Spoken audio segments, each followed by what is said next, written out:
No, I'm not gonna do that. This is an emulsion blender, my friend. This has a blade on the end of it instead of blade on the bottom of it. So you can put it into things and blend it up. This is one of the best cook's tools ever. You got a big bowl of soup, you put the blender in, hit it.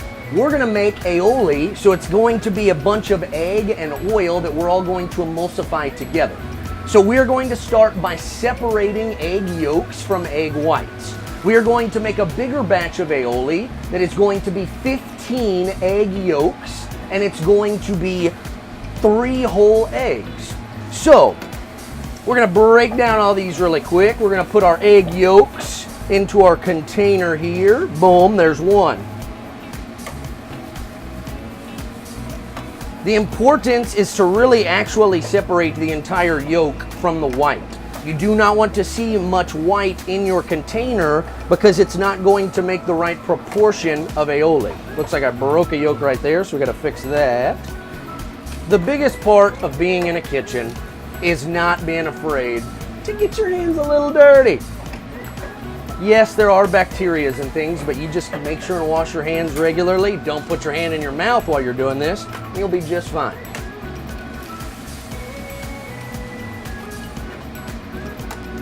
So now we have all this separated, and we're going to add Valentina hot sauce. A couple of shakes of this goodness.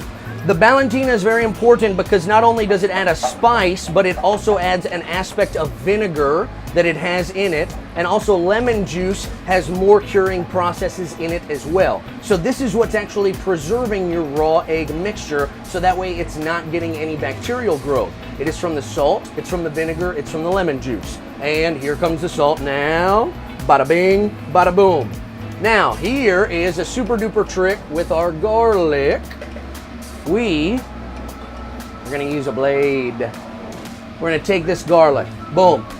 Ha! Now we just knock that skin off. We take our garlic, and he's gonna get blended up with our emulsion blender so we don't have to worry what he looks like right now. Another one, hiya! Boom, all that's gone. In high school, I had a teacher who was in the home economics class, and she said, if everyone cooked, there would be no wars. Because here is the knife that you use every day and you don't kill anybody with it, you just feed yourself. So we're going to blend all this up, we're gonna put some oil into it. Give us just 1 second and we'll go to the next step.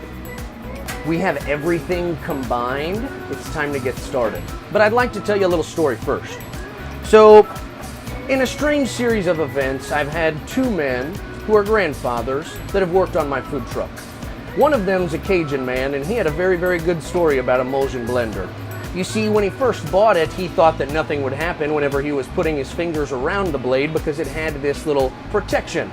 So he decided to get a little cute and went behind his wife and turned the blender on and ripped up her whole pants and actually cut her leg, and she had to go to the emergency room. So remember, these are tools, they're not a joke.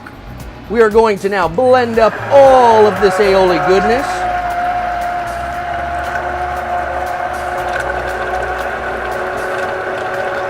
Our garlic is clearly getting cut up nice and fine, so that way you don't notice him. We're gonna keep blending this for about 30 seconds, getting everything mixed together well. Now we're going to begin to add oil. We are going to add about 2 cups of oil in this process.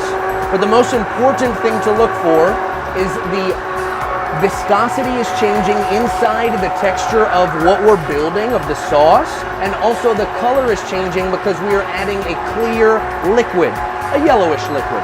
So it's going to become much lighter in color, thus indicating whenever it's too thick, we're ready to stop, and whenever it's the right color, we are ready to stop as well.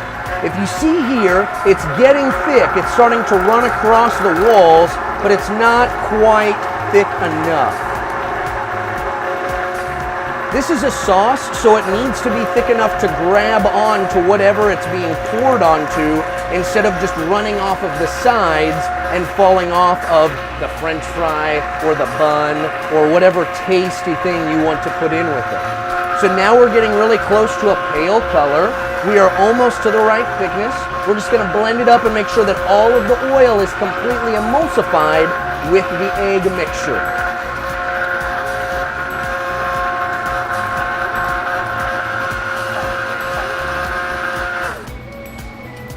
You can see it's got a nice, thick consistency.